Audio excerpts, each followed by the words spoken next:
Dr. Joe Dispenza is one of the most important teachers of our time. He's someone whose work I'm going to be following personally for the next few years because part of his process is getting us to feel the emotions of the future reality of the changed person that we want to become. The podcast starts after he led me through one of his famous meditations in which he asked me to reach in and find that passion and gratitude for life, which isn't always the easiest thing for me, believe it or not. So enjoy the podcast.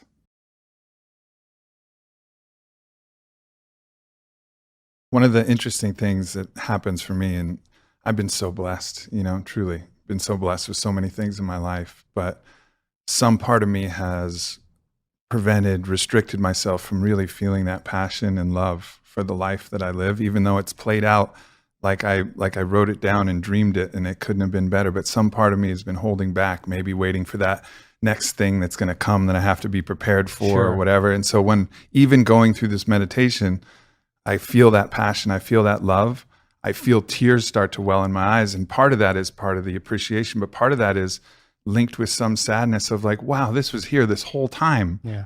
And I haven't been feeling it. Yeah. And that's a great moment. I think a lot of people, they are who they practice to be. So if you practice gratitude, then you will be grateful. If you practice like against all odds, opening your heart when no one else will, that's supernatural. And it gets easier to do it in situations that require less effort to do it. And I think that people like we'll have 1,000 people at this event coming from all over the world, and they'll learn how to do that. And if you're going to believe in a future, that you're imagining with all of your heart, it better be open and activated. And we actually measure. So we can say to the person, Aubrey, you're doing it. Or we could say, you're not doing it. And that's important to know because, for sure. Then you're going to pay attention and do it better, right? Yeah.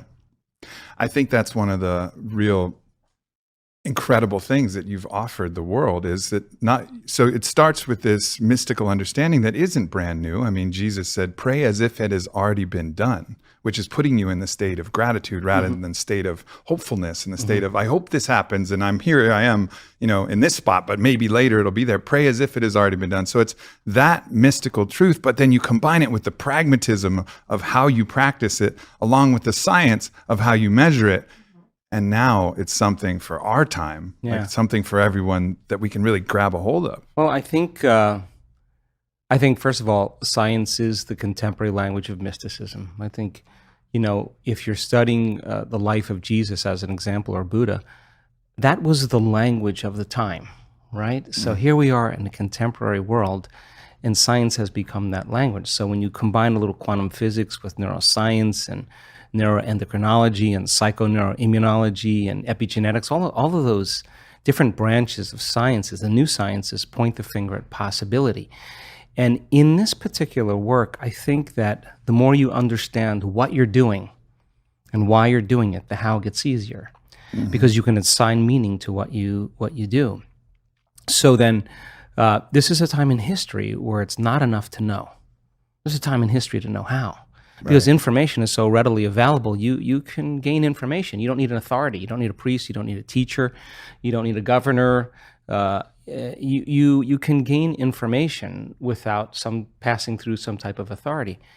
And so people are empowered. And the next most practical question is, how am I going to apply this to my life? Now, when you learn new things, you make new connections in your brain. That's what learning is. But if you can't remember what you learned, then you haven't made any new connections that are sustainable or maintainable. So the more the person can repeat what they've learned, the more they're installing the neurological hardware in their brain in preparation for the experience. And so now they're priming their brain for the act, right? And when the experience happens, experience then enriches the circuitry in your brain. That's what experience does. So now you're laying down even more neurological tracks, but the payoff is the chemical called the emotion. And the moment you feel unlimited, the moment you feel grateful, the moment you feel abundant, now you're teaching your body chemically to understand what your mind is intellectually understood. So knowledge is for the mind and experience is for the body. And now we're embodying the truth of that philosophy. And we're literally signaling new genes in new ways and changing our future or changing our genetic future. And if you've done it once, then you're an athlete, you'd be able to do it over and over again. And if you keep repeating it, you neurochemically condition your mind and body to begin to work as one. And the redundancy of the act over and over again conditions the body to know how to do it better than the mind. Now it's innate in you. It's second nature. It's easy. It's familiar. It's who you are. And so I think we start as philosophers. We initiate, we become initiates, and then we master it. Knowledge, experience, wisdom, mind, body, soul. Learning it with your head, applying it with your hands, knowing it by heart. Thinking to doing to being. And so I think to answer that kind of question or that comment is that, we should get up as if our prayers are already answered. The problem is that our senses fool us into separation. The person says, I want to be healed, I want to be healthy, I want to be wealthy. And they imagine it and they come back and it's not there.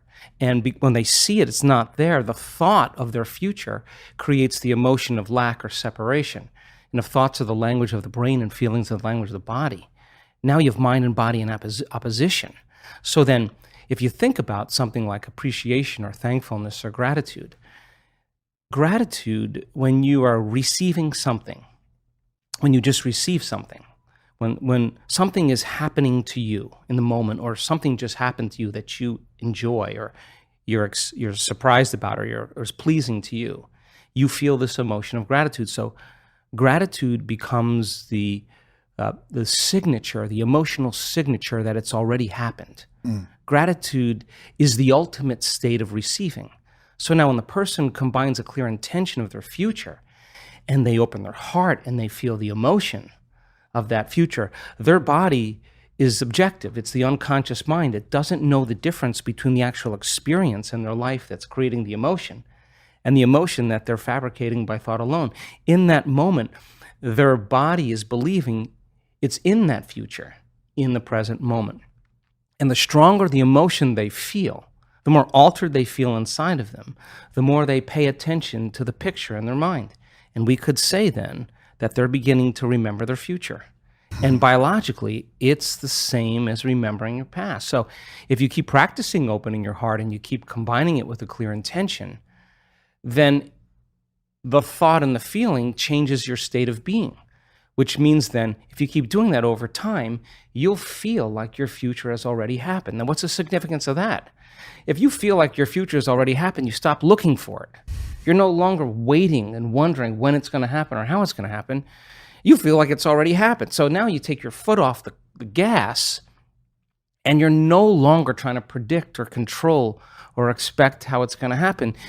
You're connected emotionally to your future. Well, the antithesis is also true. The stronger the emotion you feel for some betrayal, some shock, some trauma, the more altered you feel inside of you, the more you narrow your focus on the outer environment, and the brain takes a snapshot, and that's called a memory. And so the stronger the emotion, the more the brain embosses the imagery neurologically in the brain. So then the person thinks neurologically within the circuitry of that experience, and they feel within the boundaries of those emotions. So then we could say then, the person's biology is literally in the past. So you can't create a new future if your state of being is in the past. So people reaffirm their identity this way. They wake up in the morning and they say, let me think about my problems. And those problems are memories of past experiences that are etched in their brain. So they think about the person, the place, the object, the experience. And we could say then, if they believe that their thoughts have something to do with their destiny, they're thinking in the past. And every one of those problems has an emotion associated. So now they feel unhappy. Now they feel fear. Now they feel unworthy. And they might be addicted to those feelings. Oh, no. It's a conditioning process, because conditioning, all you need is an image. They've mastered this on television. An image or a brand and an emotion. And all you need is a stimulus and a response. So every time the person remembers their future, their past, as they remember their past, the image with the emotion is literally subconsciously conditioning their brain and body into the past. And so if they're living in the familiar past, guess what? They're going to predict the next future. They're going to want to be able to predict their future. So because that's the known. So that there's only one place where the unknown exists, and that's the present moment. And teaching people how to get into the generous present moment takes an act of awareness. And most people would rather turn on their TV or, get on their cell phone or Facebook or whatever, because Well, that reaffirms their present, which is living in the past, right? And I noticed this even with myself. I know that I'm addicted to the stress hormones and that state of struggle and that state of fighting to try and build my business, to try and create this message, to try and deliver this blessing that I knew I had early on and make sure that I deliver it in the best way possible, and all the pressure and all the anxiety and all the worry about that. And I'll wake up and I'm so addicted to those stress cocktails that the first thing I'm going to do is I'm going to charge straight into my Instagram, which is the expression of all of these things and the reaffirmation of my identity up to this point. And then I get that nice rush, that nice kick of everything that's been before and the Aubrey that's lived up to this point. And then that stress hormone then wakes me up and I'm ready to start my same ass day that I've had so many times before. And this is actually, Aubrey, not a bad thing. This is actually a moment of awareness. Yeah. And when you're inside the jar, you can't see the label. And so we have this huge frontal lobe that gives us self-awareness. So then the insight never changes anything. You could have the insight that you're addicted to fear, you're addicted to competition, you're addicted to struggle. But that really means is that we're addressing reality matter to matter. And what we're at one point of awareness, one point of consciousness, and we're putting our attention on another point of consciousness, a future, an outcome. And the only way we know how to get there, when we're matter trying to change matter, is that we force, we control, we predict, we fight for it. Because that's how you are when you're living in survival. So then we have to move our bodies through space, and that takes time. So we think if we rush, that we're actually going to get there faster. But more and more of the rushing creates more of the addiction of those emotions, because the adrenaline that's released is actually an arousal. So a person is using the conditions, the problems, the situations in their life to reaffirm their addiction to some emotion. To me, that means we become addicted to the life we don't even like. And so that's why change is so hard. So then let's offer another alternative. Well, when you begin to create from the field instead of from matter, the only way you can do that is you have to learn how to take all of your attention off your body and become a nobody. Take all of your attention off all the people in your life that you give so much of your attention and energy to because you have an emotion associated with them. And get beyond all the people in your life and go from a someone to a no one. Mm-hmm. Now, if you've worked your whole life being a someone, or if you've been working your whole life thinking that you're your body, you're going to have to work a little harder because that's your identity. Sure. That's what you're associated with. And it's a long time of conditioning that you have to unwind. And if this was easy, everybody would be doing it. So then you have to go get beyond all the things in your life, your cell phone, your computer, your car, and literally go from something to nothing. You have to take all your attention off the place you work, the place you live, the place you need to be, the place you're sitting, and go from somewhere to nowhere. You got to stop thinking about the predictable future and the familiar past and go right into the present moment and go from some time to no time. And if you do that properly, you become pure consciousness. And that's how you enter the field. Now, we've done the research on this. We call it getting beyond the self.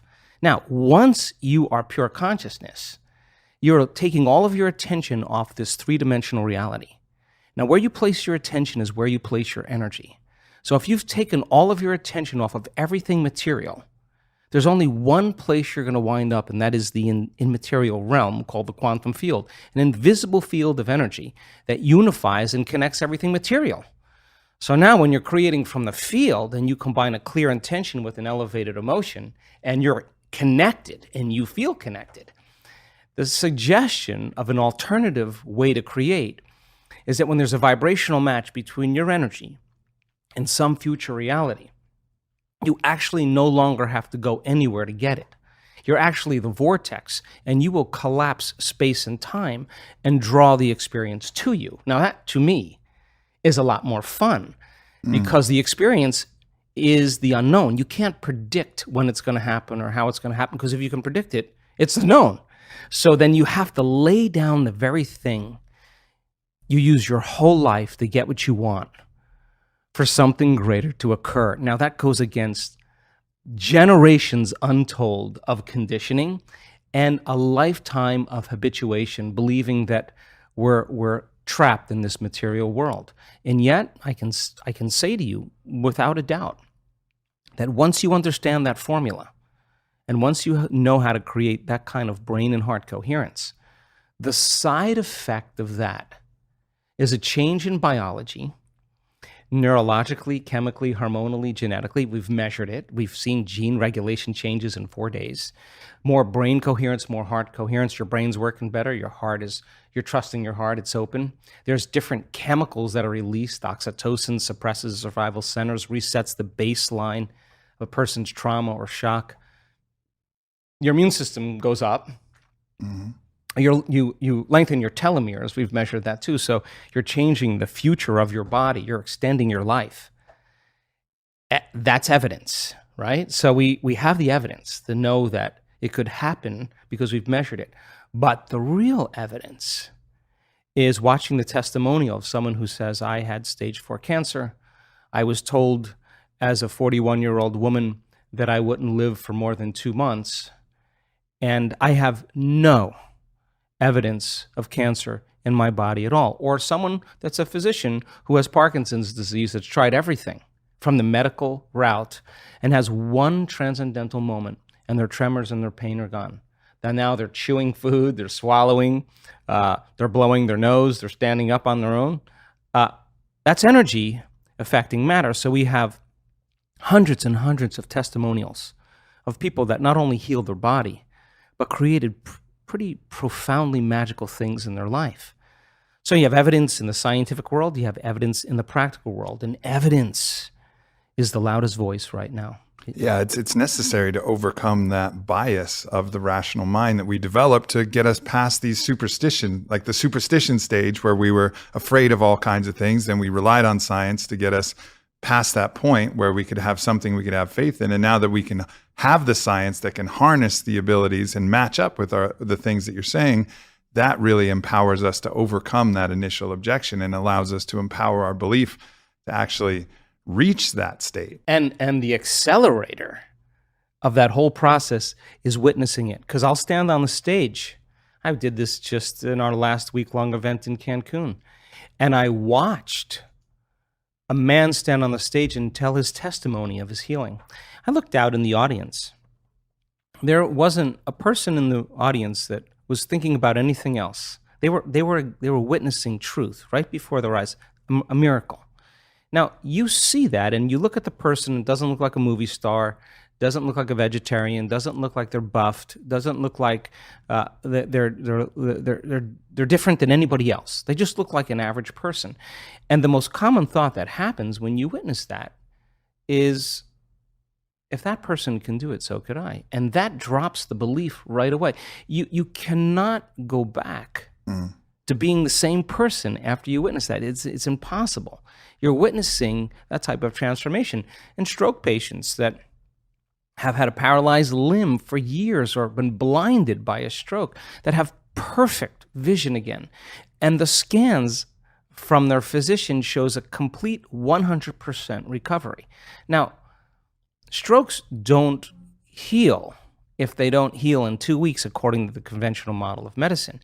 And nerves don't really come back online if they've been damaged after a period of time. And yet we're witnessing those kind of supernatural changes. So then the belief, the subconscious belief that that is impossible. You may say, oh yeah, I believe that a person can be healed. Yeah, I believe in miracles. But when it comes time to actually execute them, you got to step outside a little bit and you got to trust a whole lot. So then when you start witnessing it, it becomes like a brush fire. I mean, we see in our events, once we start seeing those healings, we know it's going to just get better and more phenomenological. And then the side effect of that is a person with Raynaud's syndrome who has incredible sensitivity to cold, that has an immune problem, that is, you can't go out of their house. They stand on the stage and they say, I cannot believe it. I was just outside. It's November in London. I have no pain in my hands. And someone in the audience watches the same thing. We had 4 people at that event with Raynaud's syndrome go into complete recovery, into complete remission. So just like an infection spreads amongst the community and creates disease, all of a sudden health and wellness can be as infectious as disease. And wow, and all of a sudden it's the new consciousness, it's the new way. It's so we don't have to rely on something outside of us. to make us feel better inside of us. We begin to figure that out. And I think that's, that was when I read You Were the Placebo, that was that ultimately compelling case to remind us that, hey, this is something that every clinical trial accounts for. It accounts for the mind affecting the body. So anybody who's a skeptic, you can't be a skeptic. And you list, hundreds in that book alone, right? But then just knowing that we account for that in every single randomized clinical trial that we do, we account for the placebo effect affecting the body in a positive way. So we know that this happens, but that nonetheless, when something spectacular happens with the placebo effect, spontaneous remission, we'll discard that as like, that was random. Yeah. Even though we know that the placebo effect is real, or the nocebo effect, the opposite of that, is also real. Still, science wants to kind of like, let's just discard these spontaneous remissions. Well, I'm actually more interested in deepening that understanding, which means, do we need a sugar pill, a saline injection, or some false surgery or procedure to change our state of being? Do you need some external influence? Because the sugar pill is a symbol. It's a symbol of possibility, and the person has been conditioned that pills heal people. So they put their power into it, and the moment the physician says, this is a new drug, and the physician is enthusiastic or excited about it, that enthusiasm becomes contagious. And the person all of a sudden sees the possibility in their mind. They actually see a future, that they actually could be healthy or better. That's a clear intention. And when they feel optimistic, when they feel inspired, when they feel grateful, when they're changing their emotions or energy, they're combining a clear intention with an elevated emotion. And if thoughts are the vocabulary of the brain and feelings are the vocabulary of the body, and how you think and how you feel creates your state of being, they just moved from their past present state of being into a future present state of being. They began to change their brain and body by thought alone. So then, do you need that sugar pill, or can you just do it without it and get so good at doing it that you can change your state of being without the belief that you need to rely on something outside of you? How fucking radically empowering, though, right? No, like to take control of that mechanism instead. And also, this is the time that it needs to happen, because the general skepticism of the medical industry and of the pills actually working and of the conventional treatments actually working, that's on a downward decline. I would say on the macro, people are trusting that, I can just take a pill and everything will be fixed. People are trusting that less. So as they trust that less, their actual belief that that is going to happen is going to decrease. So the result of that happening is going to decrease. So we need something else to replace that, which is the methodologies that you're really teaching. Now, there's a caveat to this, because in depression studies where they give someone a placebo and they say this is the best drug for depression, 4 out of 5 people that are in the placebo study get better or do as well as people who are taking the actual antidepressant. That's 80%, right? But here's the deal. They've been taking that sugar pill for about 8 weeks. Every day, taking that pill and combining that clear intention with an elevated emotion, they're moving into a new state of being. So now what that means is you got to do the work.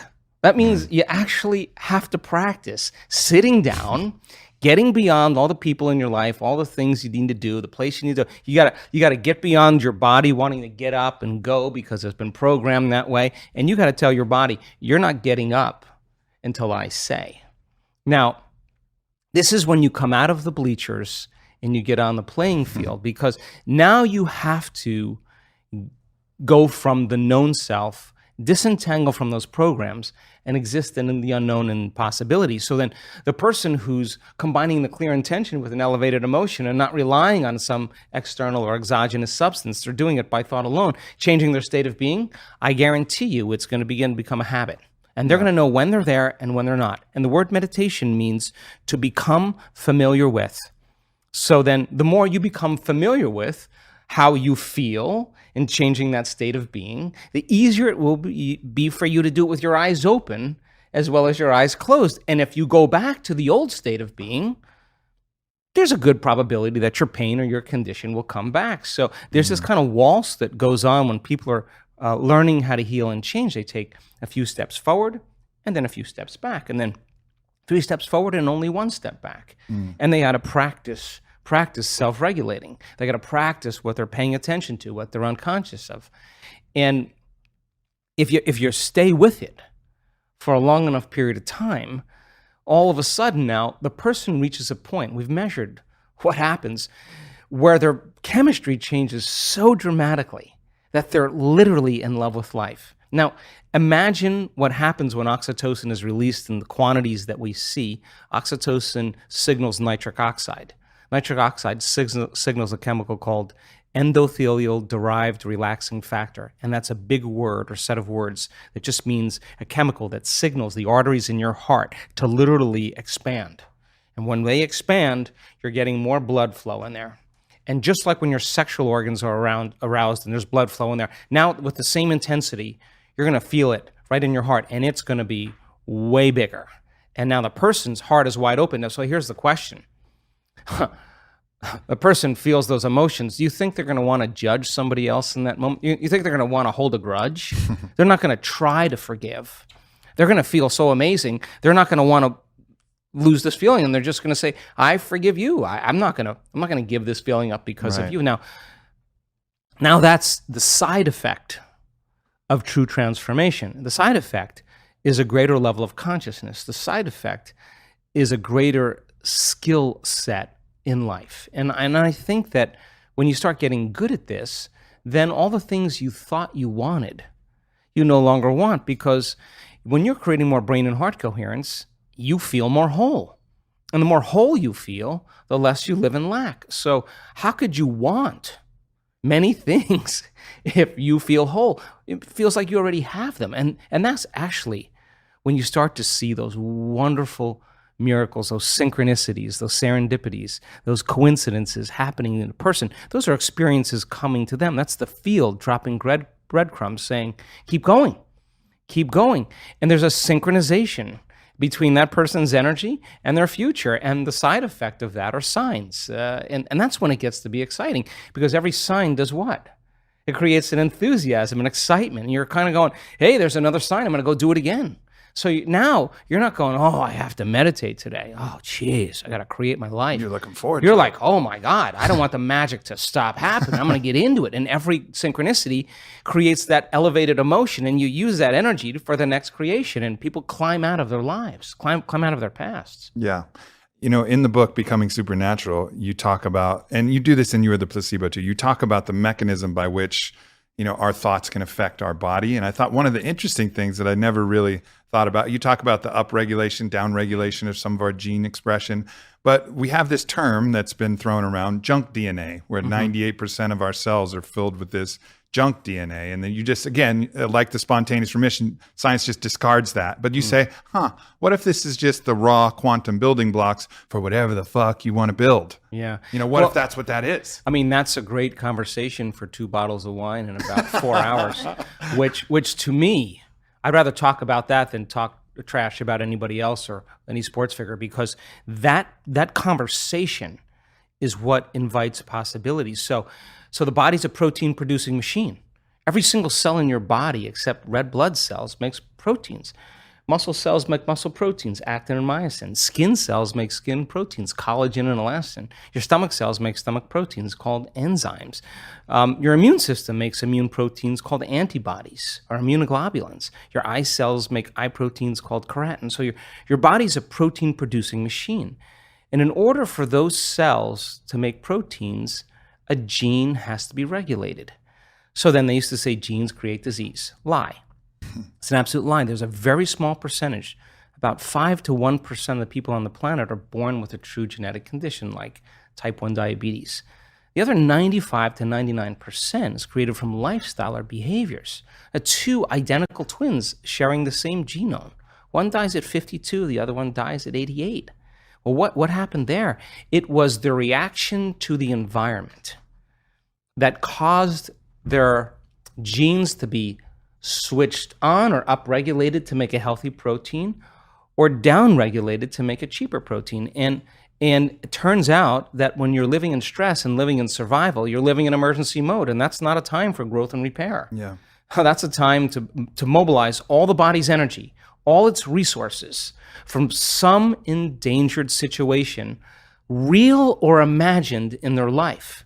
So if you're living in emergency mode for an extended period of time and you keep signaling that gene, well, my goodness, it makes sense then that over time the gene's going to begin to wear out, just like taking a copy of a copy of a copy of a copy. Sooner or later, you're going to start making a cheaper protein. So the expression of proteins literally is the expression of life. So then, is it possible then to signal the gene ahead of the environment? The answer is absolutely yes. Because if a person's waiting for their wealth to feel abundance, if they're waiting for their health to feel wholeness and gratitude, if they're waiting for their new relationship to feel love, they're living by the old model of reality of cause and effect, waiting for something out there to change to make them feel better. And here, take away their lack or emptiness. But the moment the person embraces the emotion ahead of the event, if they understood what they were doing and why they were doing it, then if the environment signals the gene, and it does, and the end product of an experience in the environment is an emotion, when you embrace the emotion ahead of the experience, you're signaling the gene ahead of the environment.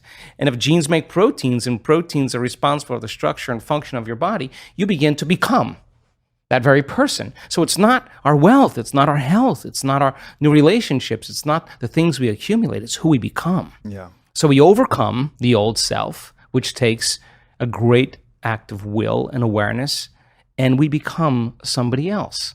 So then when you become it, nobody can take that away from you. In fact, you know how to do it, or you know that you are it. And an abundant person doesn't say, I'm abundant, I'm abundant, I'm abundant, or a healthy person doesn't say, I'm healthy, I'm healthy, I'm healthy. They don't say that. They are it. Yeah. So then most people have just been fooled by their senses because their 5% of their conscious mind is holding the intent, but their body is habituated into a predictable future or emotionally conditioned into the past. And they're saying, I'm healthy, I'm healthy, I'm healthy, or I'm happy, I'm happy. And the body's going, you're miserable, you're unhappy. That thought can't even make it past the brainstem to the body. So then teaching people how to self-regulate, they have no idea when they start changing their emotional states, the amount of biological and energetic changes that take place within them and all around them. So then develop that skill and get really good at this. Then for the most part, you wouldn't be so interested in so many material things. You would be interested in facing off with yourself every day and asking, what is it that stands in the way between me and my future? What is it that stands in the way between me and my connection to the quantum field? I think that's the real question. That is the real question. And I think, I can look to my own life to see myself in that place of grappling with the resistance to doing that and looking at the resistance, not only personally, but in the macro. All right, you shed this yoke of genetic determinism where it's not my fault. My genes are driving me this way. Well, then if you're really hard on yourself and you blame yourself for everything that happens, if you have that natural tendency, if you shed this idea that things are happening to you and it's not your fault no matter what, well, then you have to take responsibility. And if you're going to blame yourself for everything that's happened, and you're going to be really hard and you're not able to forgive yourself, well, you're not going to want to shed this idea of genetic determinism. It's your identity now. Right. It becomes your identity. So it's a very interesting conversation because this is an unlearning process. I mean, Watson and Crick, telling people that genes are a library of possibilities. So we express 1.5% of our DNA. The other 98.5% is called junk DNA. And that 1.5%, that's 23,688 genes we express. We have 140,000 proteins that make up the physical body. How could you have more proteins than genes? It should be 1-to-1. Because on one gene, you can have thousands of variations depending on the signal. So I hypothesize that other 98.5% has to be signaled by electromagnetism, that the receptor sites on the outside of the cells are hundreds of times more sensitive to energy or electromagnetism than they are to chemistry. Chemistry is a downward causation. So imagine the person elevating their energetic state. Well, they are going to literally select and instruct new genes, and those genes may be the ones that create more significant and faster changes in the body. I mean, how do you explain a person in one meditation that's blind that comes out as now seeing? Like, what happened there? What with a stroke patient who was paralyzed for years is now moving a limb? I mean, it's not matter that emits a field. That's an illusion. It's the field that creates matter. So then the fundamental question is, if you change the field, will you change matter? It's none of your business to change the tumor. That's the outcropping, that's the outpicturing of changing the pattern in the field. So getting people really good at this, and the closer they can connect to that unified field, the more their consciousness is connected to that consciousness, the shorter amount of time it'll take. Yeah, and again, going back to that resistance, I mean, we started this discussion with that little piece that could cause resistance and maybe has caused resistance. Maybe me believing that loving life is a choice, and that little bit of sadness that brought those tears to my eyes when we were doing our brief meditation before the podcast, that little bit of sadness of like, wow, I could have been doing this whole time. I'm 38 and I've loved life sporadically and I've had a very blessed life. But if I would have chosen it, I could have been more passionate and I could have loved it even more. I could have loved the people that I loved. I could have loved the places, loved my family, loved the people that I've lost. I could have done all this. And then I'm like, oh no. But that's the wrong way to think, because that's, again, living in the past. Why not live in the present now, saying, okay, I forgive myself for the past. I did the best I fucking could. And now how about here on? Right. And here on, let me choose this new way. And when you're ready to wake up, you wake up. I believe I'm an eternal being. I believe I'm eternal. And in fact, all religions that you study always talk about you're going to be around for eternity, whether it's heaven or hell, whether it's karma or whatever, nirvana. Consciousness is going to exist. So you're going to be stuck with yourself for a very long time, which then begs the question, well, if I'm waking up now and it's 2019 and I have this healthy body and this charisma and I'm successful, my goodness, I'm going to use the same passion, the life that I've created with those great habits, and I'm going to turn it inward, and I'm going to bloom like a flower in a new way. Because, hey, someone did it at 33 years old. You're 38. Mm-hmm. So what? There are people in this group that we're about ready to go that are in their 80s, and they could be home watching Wheel of Fortune, and they're all in. And you can't tell me you're too old to do this work. We have people in their 80s and a few in their 90s. I've seen their brain scans, and they know how to do it. And you know what? They're happy. You can't tell me you're too sick to do this work any longer. We have really, really sick people that have reversed very serious health conditions and even genetic disorders that there were no solutions for in medical science. And there were days that they doubted themselves. And there were days that they didn't feel like doing their meditations. And there were days they were in so much fear because the doctors told them they were stupid and they were going to die. And there were days they could have excused themselves and said, I have too much going on, I'm too busy. And they could have excused themselves and not done the work. But guess what? They did it anyway. They overcame the conditions in their environment. They overcame their beliefs. They overcame those programs, the conditioning. They overcame their body.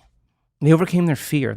Their love for life started to become greater than their fear of death. That's just because they made the effort to turn the battleship around.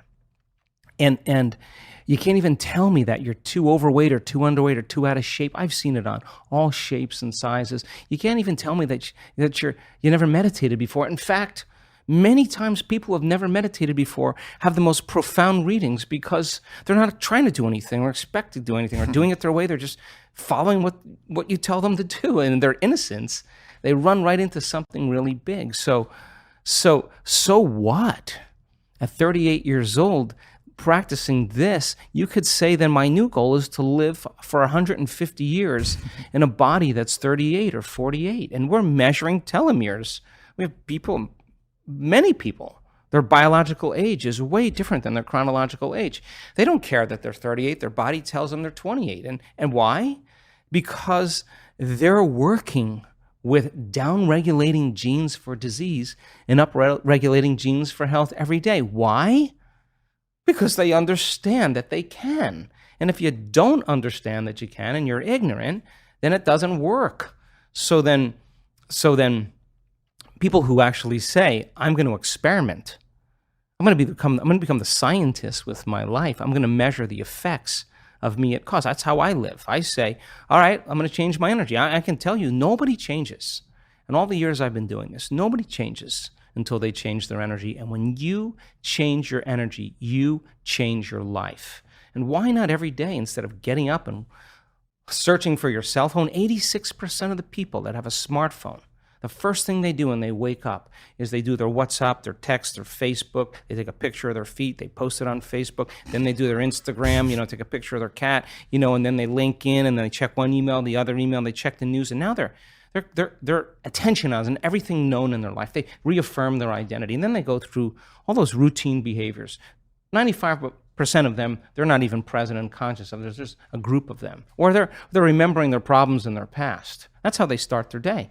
And don't expect anything in your life to change if your environment is controlling your feelings and thoughts. And if your environment is controlling how you feel and think, and I say to you, Aubrey, why are you so upset today? Oh, well, this person is upsetting me. What you're really saying is that person is controlling your feelings and your thoughts, and that means you're a victim to your environment. So to turn that around and you start realizing your feelings and thoughts create your environment, and you start seeing the effects of you at cause, you're going to react less to the people in your life because you're going to understand that you'll be back to the victim consciousness. And when you start seeing that you're creating outcomes in your life, you're going to believe more that you're the creator of your life and less the victim of your life. And I say, the more you practice it, the better you get at it. What do you tell people who struggle with that assertion of will that needs to be there to overcome the addiction to being yourself, right? Like, if there's someone who believes what you're saying, like, yeah, I get it, but they're still finding themselves not quite stepping up to the plate to put that phone down, to go through that meditation, the first thing, to break the habit of being themselves, but because they're addicted, they just don't have that will. Like, what do you say to them? I say, come to a week long. We'll take care of you in a week. Right. I mean, we'll take care of you. There's so many times the husbands get dragged to these events with their wives, and they're sitting there like, by the third day, I'm their best friend, man. Their heart's wide open. They're healed. Crazy stuff happens. And look, it's a movement now. I'm waking up in my dream. I honestly, Aubrey, never thought that I would witness what I'm witnessing in this lifetime. And there's a new consciousness emerging. There's something happening where people are latching on to their own empowerment, latching on to their own unlimitedness. And it's becoming very contagious. So the person, I used to golf a lot with my friends, and I used to say to them, I'm a decent golfer, but I'd say to them, I'm just not good enough to get upset. I'm really not. But I'm going to have a lot of fun, and I'm going to play. And the more fun I have, the better I play. I watch, you duff a shot, and then you start getting angry and frustrated. It's the same thing. Yeah. That's your game is you're gonna make the same mistake on the next swing because your emotion is keeping you in your past. So you got to make a choice to self-regulate or not. And the ones that get right back on, that have ice water in their veins, that can settle down and refocus again, yeah, those are the ones that execute really well. So the person who can't get beyond themselves, it's just a matter of practicing. How many balls do you have to hit? How many punches do you have to throw? How many kicks do you have to throw? Till all of a sudden you start looking forward to doing it. And yeah, I can tell you this because I've been doing it for a very long time. Some days are easier than others, but I'm not going to give up. I'm just not. If I'm going to carve out some time, then I'm all in. I'm going to shut my cell phone off. I'm going to can disconnect from it. It's all going to be there when I get back. What I'm going to do is I'm going to make my inner world more real than my outer world. And step by step. You can't get impatient doing this. You can't get frustrated doing this. You can't get resentful doing this. You can't force it or control it doing it. I've seen what happens in the brain. You're going to make your brain worse. So sooner or later, you start figuring out that isn't it. And all of a sudden you start following the instructions. And you start going, wow, that was really easy. What was I doing up to this point? Everything but the formula. You were doing everything else but the formula, doing it your way, analytical mind telling you to quit, it's too hard, you'll never get it. Yeah, those are the exact things that are standing in the way between you and your future. And every time you become conscious that you do that and you settle back down, that's a victory. Every time your body wants to get up and check an email or check the cell phone or get up and get a cup of coffee and you settle it down, you're telling the body it's no longer the mind, that you're the mind. Every time it wants to go back to the past and romance some trauma just to reaffirm some emotional state, and you become conscious of that and you say, where I place my attention is where I place my energy, and I'm siphoning energy out of the present moment into the past, and you become conscious of it and return back to the present moment, that's a victory. And every time you start thinking about the staff meeting at 6 o'clock or 5 o'clock in the afternoon, and that's the known, and you stop and you return back to the present moment, you're disinvesting your attention and energy out of that future, and you're making room for the unknown in your life, and that's a victory. And when your will gets greater than the program, because most people lose their free will to programs, because they are on that wheel where you could take their yesterday and lift it up and set it on their tomorrow, because they're in the habit of doing everything in a routine way. So then when they lose their free will to a program and their body, which is a habit, has become the mind, now their body's dragging them into a predictable future. And they've lost their free will to a program. And you sit down and your body is telling you, I'm going to die in this meditation. I'm going to suffocate. This is going to end. I can't. And you just keep settling it back down. Every time you do that, it's a victory. And celebrate those victories. You know, one of the things that I talk about in the book that I wrote is if you're halfway through a donut and you put the second half of the donut down, that's a victory. Yeah. You don't need to beat yourself up for starting that donut. Right. Like, that's a victory. Wherever you are, like, don't look at it in this binary thing. Oh, start of the year, I'm going to start a new plan. I'm going to take care of my body. Oh, well, starting fresh Monday. Like, you can stop at any point and celebrate that That's victory. my point. If you're going to say, I'll do it later, I'll do it tomorrow or Monday, you're in a program. Yep. Right? Because you actually should be doing it in the moment. Right? Right. So then I assert that if you're not in the present moment, you're running a program.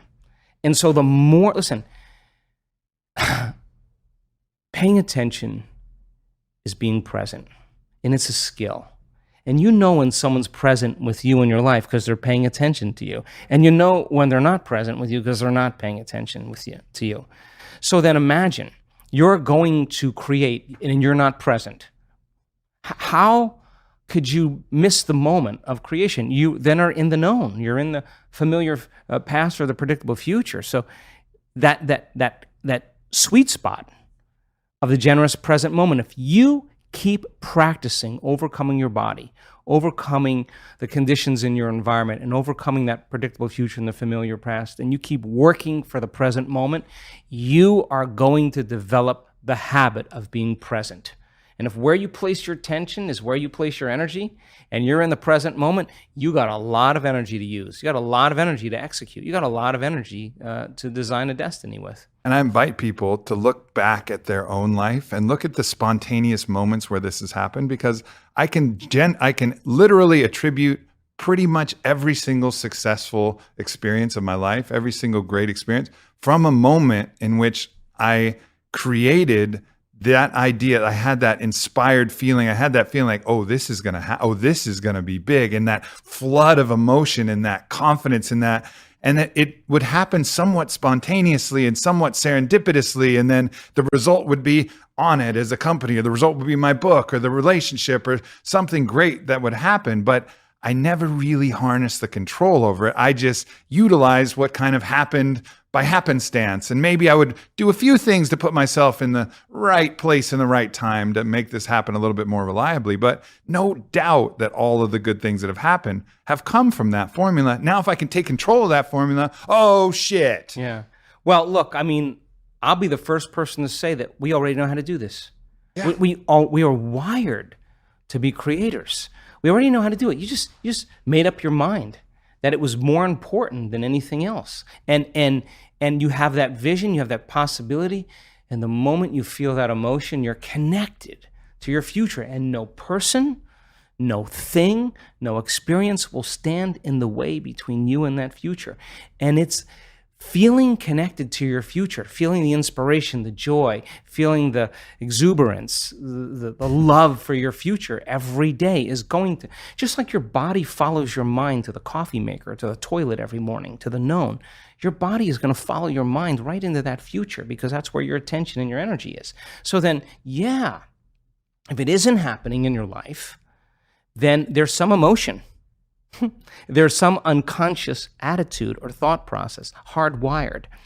There's some habituation of thought, behavior, or emotional reaction that's keeping you as you. So then if your personality creates your personal reality, and it does, and your personality is made up of how you think, how you act, and how you feel, then the present personality who's listening to this show has created the present personal reality called their life. So if you want to create a new personal reality, a new life, it means you're going to have to change your personality. That means you're going to have to start thinking about what you've been thinking about in that 95% and change it. You're going to have to become conscious of your unconscious habits and behaviors, how you speak, and modify them. And then you're going to have to look at those emotions that keep you connected to the past and decide, does this emotion belong in my future? And if it doesn't, leave it behind and the memory associated with it. So most people try to create a new personal reality as the same personality, and it doesn't work. We literally have to become someone else. And the act of becoming is a function of overcoming.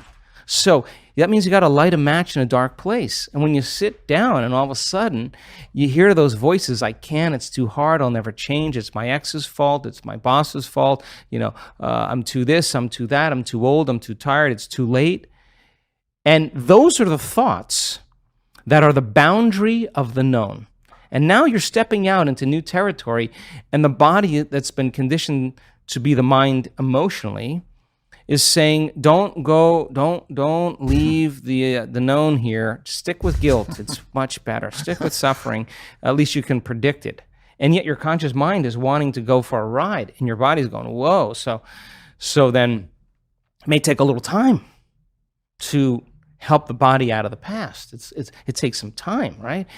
So then the person can have a great meditation and feel really connected, and then get up and then get frustrated on the freeway and judging everybody else. I mean, you just disconnected from the energy of your future, and you're back to the energy of your past. Don't expect anything to change. And if you tell me it's because of that person or that circumstance, I'm going to say, oh, you're back to the unconscious program of being a victim in your life. And so there is a period, a grace period of transformation where we have to cross this river from the old self to the new self. And that void, that unknown, is the neurological, the biological, the chemical, the hormonal, the genetic death of the old self. And most people, the moment they step out, and the hardest part about change is making a new choice. The moment you make a new choice, get ready. You're leaving the known. It's going to be uncomfortable. It's going to be unfamiliar. There's going to be some uncertainty. You can't predict. You're not in the known any longer. And most people, they step out and they hear that voice. It's too hard. You never change. And they believe in that thought. And that thought leads to the same choice, which leads to the same behavior, creates the same experience, produces the same emotion. And then they say, oh, this, Aubrey, feels right to me. No, that feels familiar. So then if you're becoming conscious of how you speak, you're sitting in your meditation and you're becoming aware of how you act, that you complain and you blame and you make excuses, you feel sorry for yourself, you judge other people. Now you're conscious of what you were unconscious of. That's a victory too, because consciousness brings awareness, and there's an energy that goes along with that. And now all of a sudden, you're not in the program. You're the consciousness observing the program. You're outside the jar. You're objectifying your subjective self. You're seeing yourself through the eyes of someone else. And then when you look at those emotions and you say, my goodness, I didn't even know it was guilt. This is how I always feel. I didn't even know it was guilt. Now I know. All right. Well, now that you know, you can't not know. So then what are you going to do? You're going to live with the knowing that you're a victim or you're guilty or you're suffering? No, the insight isn't going to do anything until you initiate some type of change. So then You say, I'm going to stop blaming, complaining, make excuses, feeling sorry for myself, judging other people. Now you're in the river, and there's a tug for the brain and body to go back to the familiar past. And every day, if you just work on practicing and changing it, you will go from one state of being to another state of being, and you will begin to think differently. What thoughts do I want to fire and wire in my brain? That's a good question. What behaviors do I want to demonstrate in one day? The act of closing your eyes. As an athlete, you know this, and you begin to rehearse in your mind, mentally rehearse what you're about to do, begins to install the neurological hardware in your brain to look like you've already done it. Now the brain is no longer a record of the past. It's now a map to the future. And if you keep hitting that hardware over and over again, the hardware is going to become a software program. And who knows? You just may start acting like a happy person. There's no magic there. You're actually following suit of how you primed your brain. And it's no different than training in any sport or dancing the salsa or whatever you do. A lot of this podcast is about manifesting your future reality. But one of the things about that is sometimes it takes some time. And sometimes when you're impatient and you want to manifest something like being really swole, well, that's why we have Total NO from Onnit. This is a product you can take right before your workout. And that very same workout, you're going to be more swole. Like that's the point of total nitric oxide. It enhances the blood flow, improves your performance. And if you're looking for aesthetics, it's ridiculous. This is the best nitric oxide formula I've ever tried. You can get it at onnit.com/Aubrey. I encourage you guys to try it out, not only for the performance, but for how you'll look and how you'll feel. And again, this is like manifestation, but like the immediate version. So I hope you enjoy it, and I hope you enjoy the rest of the show. And then here's the toughest part. The toughest part is, can I teach my body emotionally what that future feels like before it happens? Now, that sounds really easy, but when it comes down to feeling gratitude before the experience, most people go, yeah, I gotta go. Didn't really feel it, you know. But the person who says, I'm not getting up, I'm just not gonna get up until I open my heart to life. Now, to me, that's a willingness. So then as they trade guilt and suffering for joy and freedom and inspiration and a love for life, and they're doing it without relying on anything outside of them, they're going to be more prone to no longer need anything outside of them to make them feel that way. They're going to feel that way naturally, and then everybody's going to be really suspicious, like, he changed his medication. Ooh, he's doing something. He's not telling me. You know, you're going to show up unpredictable in your life, and that's when we begin to become outstanding or supernatural or extraordinary. But you can't take any of that with you to become someone else. And if someone says to me, well, I really can't do it because I've had this experience 22 years ago or 30 years ago, I'm going to say to you, that event had such a strong emotion that you haven't changed since that experience. And forget about the experience. Just overcome the emotion, because the memory without the emotional charge is called wisdom. And that's why we're here. So then you can look back at the past and you can say, wow, I learned something really great. I'd never do that again. And by the way, when the experience finally lands in your lap and you prove to yourself how powerful you really are, that you created something by thought alone, and that event comes in a way that you never expected, that surprises you and leaves no doubt that what you were doing inside of you produced an effect outside of you, and you are exuberant and you feel worthy of life and feel grateful to be alive, that you are in love with the moment, you will look back at your entire past in that moment, I swear, and you will not want to change one thing in your past because it got you to that present moment. And that's when it was all worth it. That's when it all makes sense. Now you're free from the past, and now you're not thinking about the past any longer. You're believing in your future more than you're believing in your past. You're more in love with your future than you are with your past. I think in hindsight, it is often easier for us to have gratitude for those things that have happened. The challenges have always created the greatest results in my life. Many of the times, these things that were hard and these things I was afraid of, when they actually came to pass, the adaptation that those created, I can be incredibly grateful for. But then the skill then is to have that hindsight practice as your foresight practice, so that when you're looking ahead towards the future, you're knowing that whatever comes to you in the future will also be just like everything that's happened in your past, and something that you're ultimately grateful for. And if you can get that skill, then I think you're really on the canoe in that river, and you're really navigating that well. And the cool thing about that is that if you truly practice like that level of gratitude, or embracing the emotions of your future, you're literally, if you understand, you're changing your gene expression when you're doing it. You're strengthening your immune system when you do it. All of a sudden, you start to see all these fundamental benefits that are a side effect of your efforts. It's going to become something that you want to do all the time, something that you look forward to. And I think that that's why we're here. I think, and when you truly get to that point, like it's an unlearning. We're hypnotized. We're conditioned into believing we need a reason for gratitude or joy, and consumerism makes it really clear, right? Until I get that, I'm this. But what if you've been creating, and every time you have the thought of your future, you've done it so many times it makes you feel like you're connected to your future? Well, that's a conditioning as well. If you have the thought of your future and you feel the lack that it's not there, then you're back to the victim, right? But if you can have the thought, and the thought actually produces, just like fear, the thought of something terrible happening in your life creates the feeling of fear, the thought of something wonderful in your life creating the feeling of gratitude.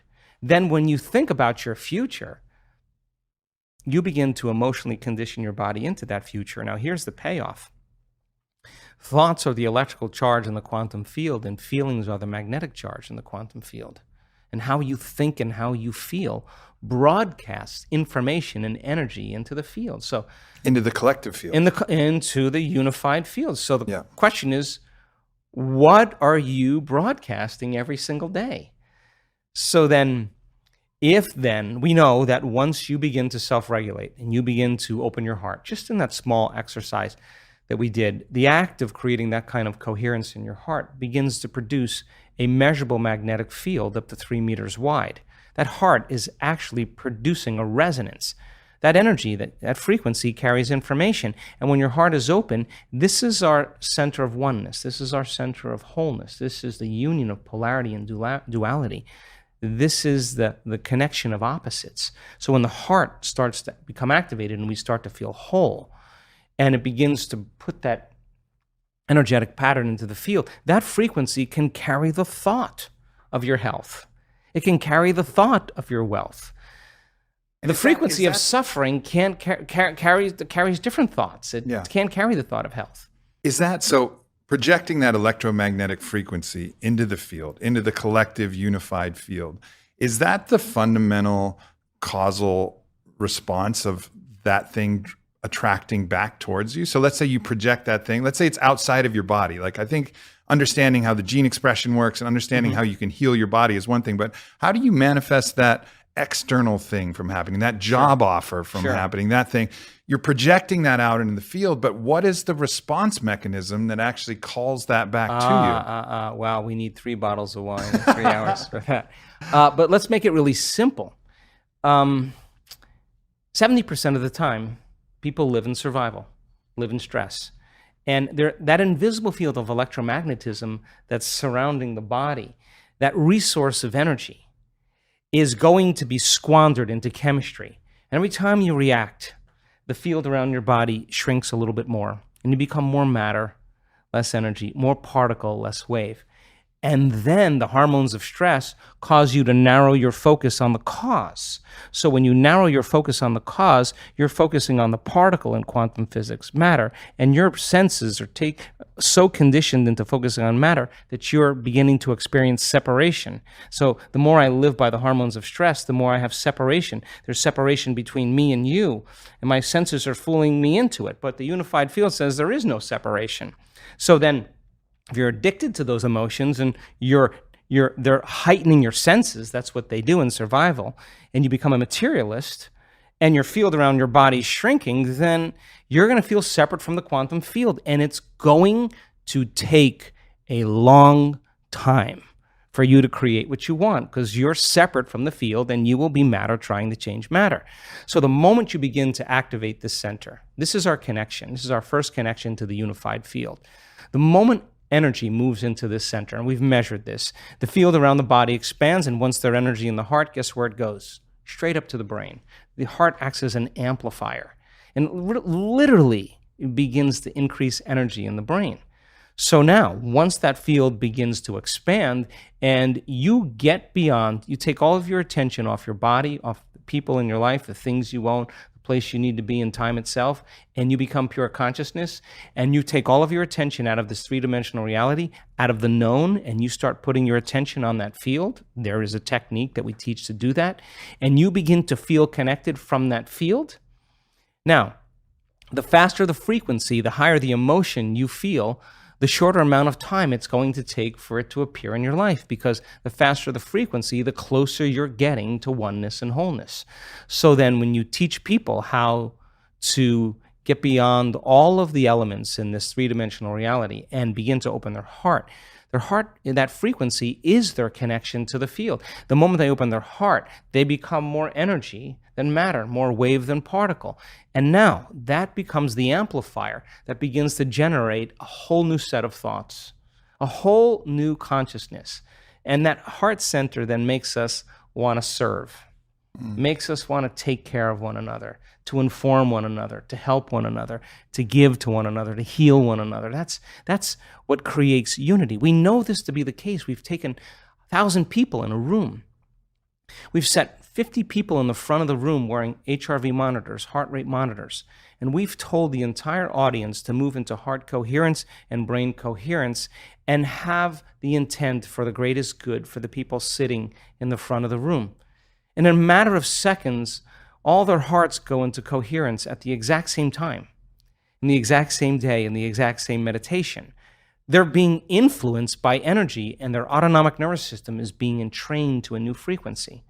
So imagine then, you begin to change your energy, you begin to affect many people in your life. And those people don't have to be right there next to you where you're touching, because when you put that intent out, we're all so much more connected than we all ever believed. And we are connected. We are connected. We are connected. And that now you're creating from the field. So imagine then, if you're feeling connected to all possibilities, then it makes sense then that once you're connected, you don't have to worry about how it's going to happen or when it's going to happen. It's none of your business. It's like your consciousness is already communicating with the consciousness of all of the collective consciousness around you, which we're all connected to ultimately. And the closer you get to source, the more you can surrender and go deeper, the more connected you are.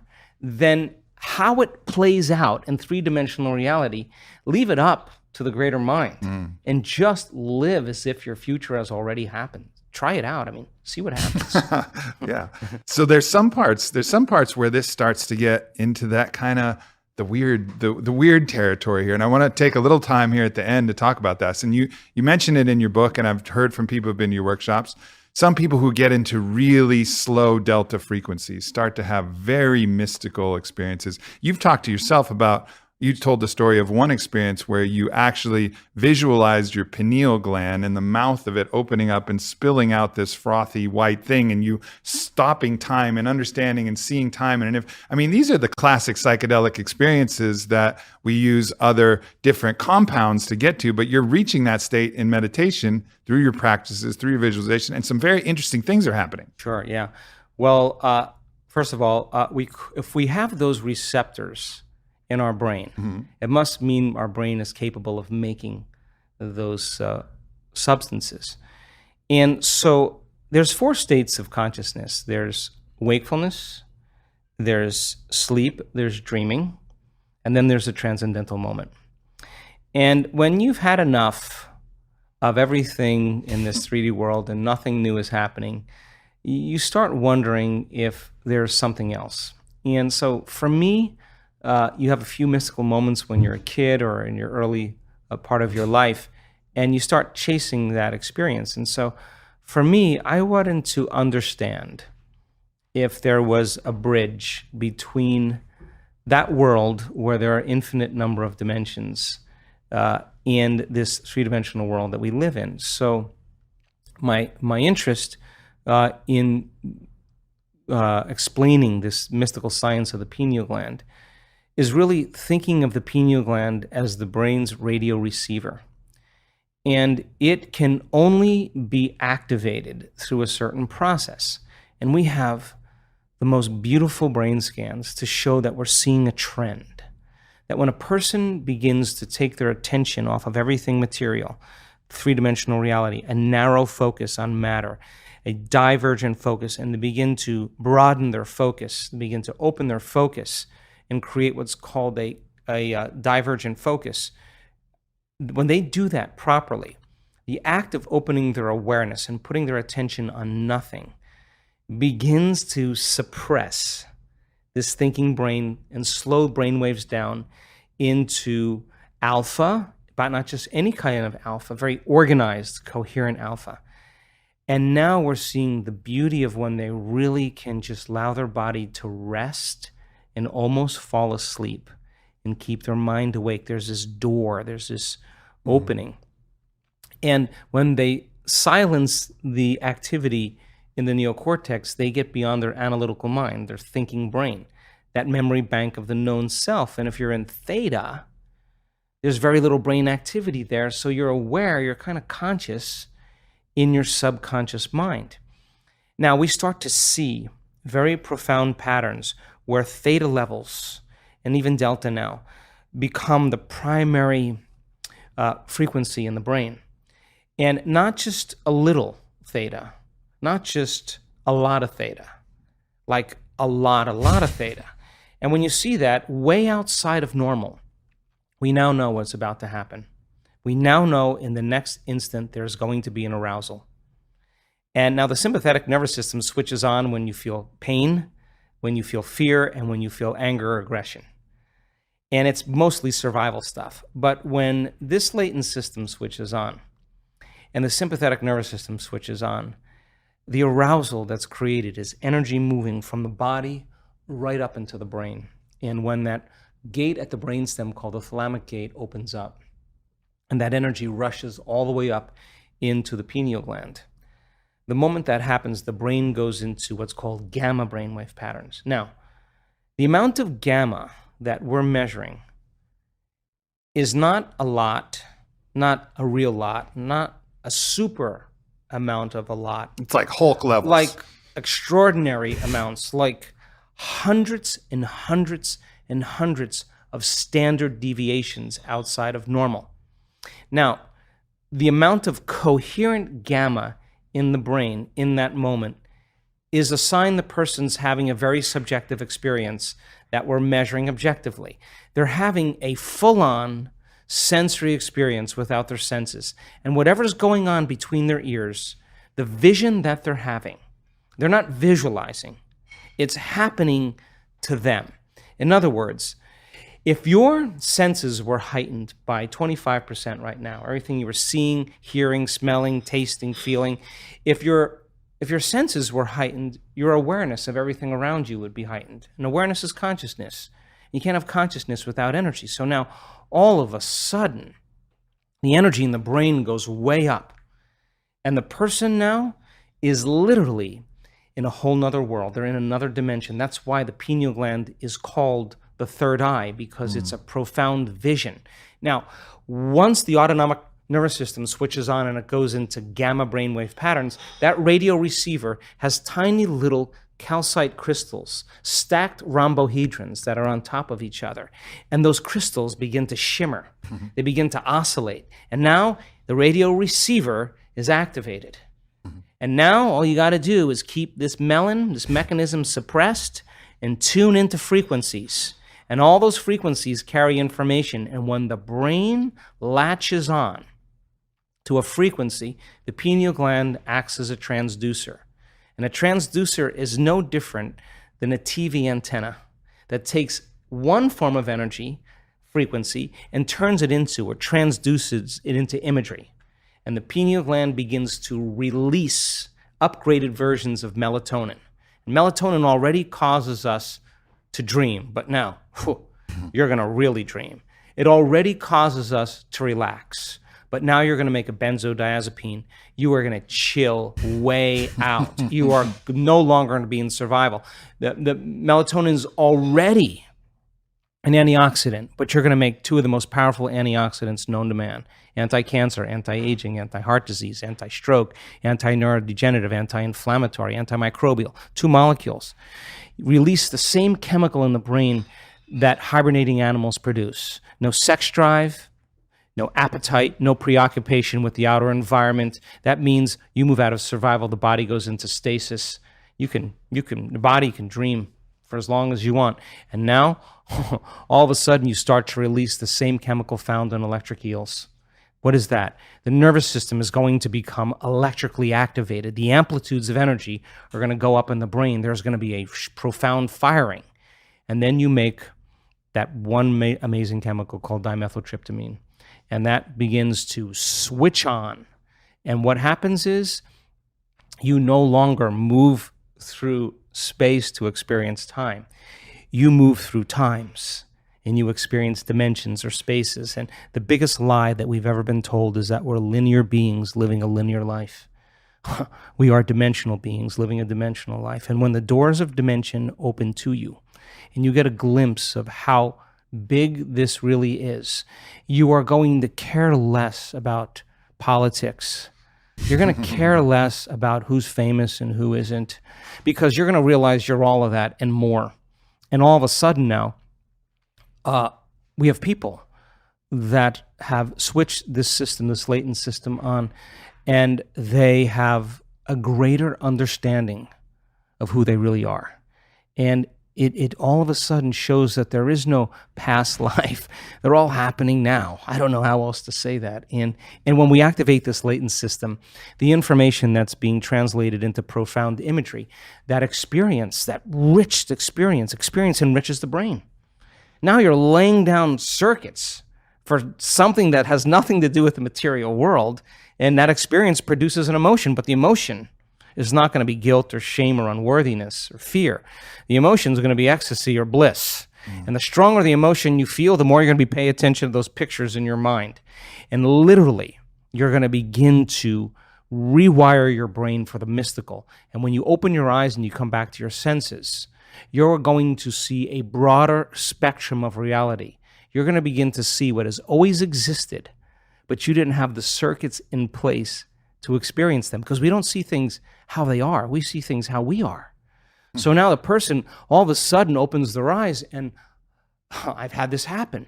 You see colors and light like you've never seen before. You hear. Everything's melodious. Everything's unified. It's the smell, the taste, the feeling of everything is just enhanced. And we're here in three-dimensional reality for that.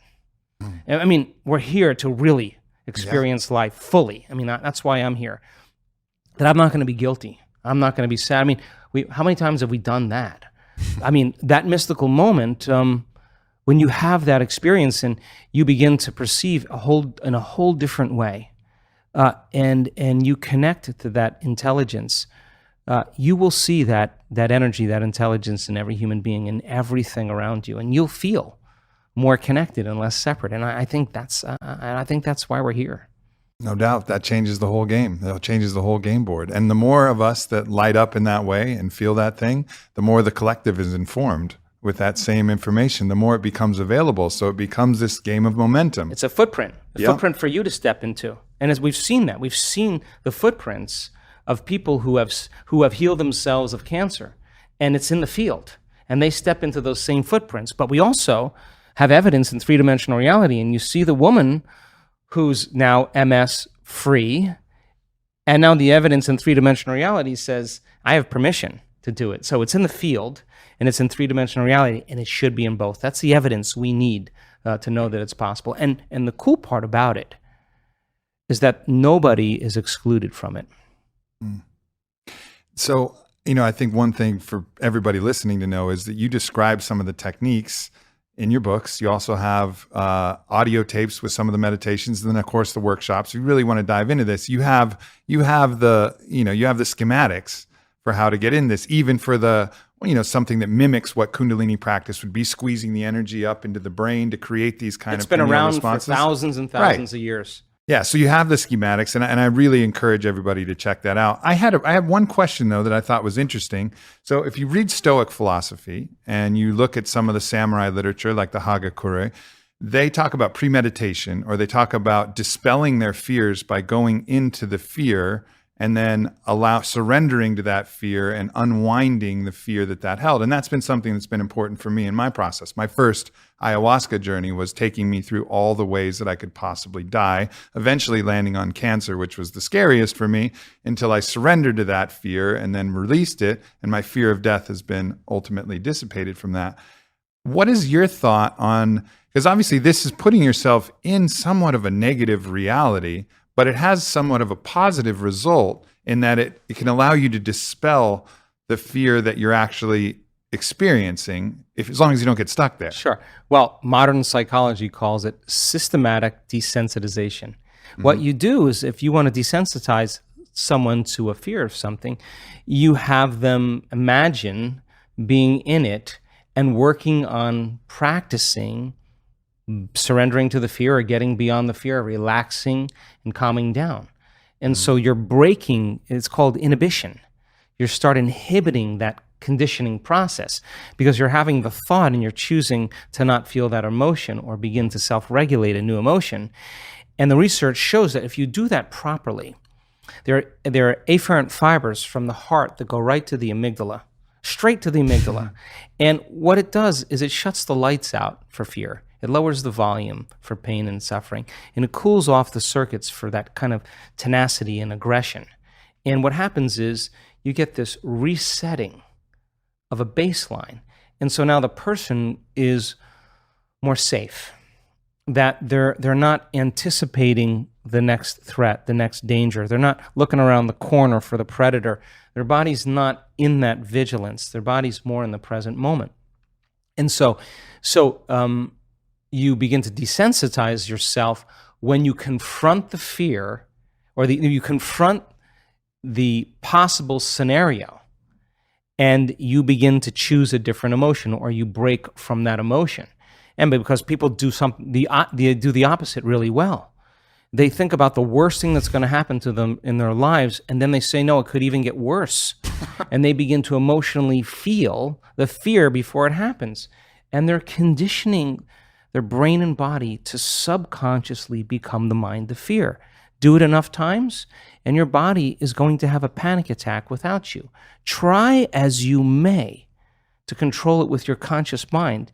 You won't be able to because you programmed it subconsciously. And then you start worrying about the next time it's going to happen, and it's that very, very state of being that begins to create the next one. And so then the doctor says it's chemical imbalance in your brain. It's a hardware problem. Well, the insight doesn't change anything. And when you have that first panic attack and you're in the supermarket, the moment you feel that change in your inner state, you're looking around to see in your outer environment what's causing it. And you think it's an airplane or it's a supermarket.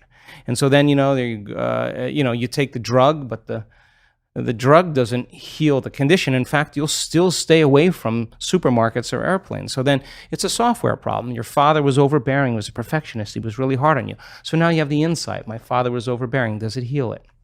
No. So then you go to the psychic. The psychic says that you were burned at the stake in the 1500s. You were a charismatic Christian in the south of France. Oh, yeah, now you start reaffirming it. Yeah, this is why I am this way. Or Mercury's in retrograde. Really? 93 million miles away, some planet is controlling who that's what's reason for my fear. People will come up with all kinds of reasons, but sooner or later, you're going to have to confront yourself. We have hundreds and hundreds and hundreds of brain scans of people who have had anxiety and that just don't have it anymore. These are professionals. These are dentists, engineers. These are nurses, people that really were struggling a great deal with it. You cannot be anxious if you're in the present moment, and it's just a skill. So I think that we can use it in a positive way. Yeah, and I think that thing you said about choosing the different emotion when you engage that fear. So engage it and then choose not to be scared. And I think... Or what am I going to do if I feel that? I mean, we have activities in every one of our week-long events where we know that people can do brain and heart coherence. We got the scans to prove it. And then we say, okay, Now that we know that you can do it, let's go 38 floors up on the hotel, and let's rappel off the side of the hotel. And this is not about an adrenal rush.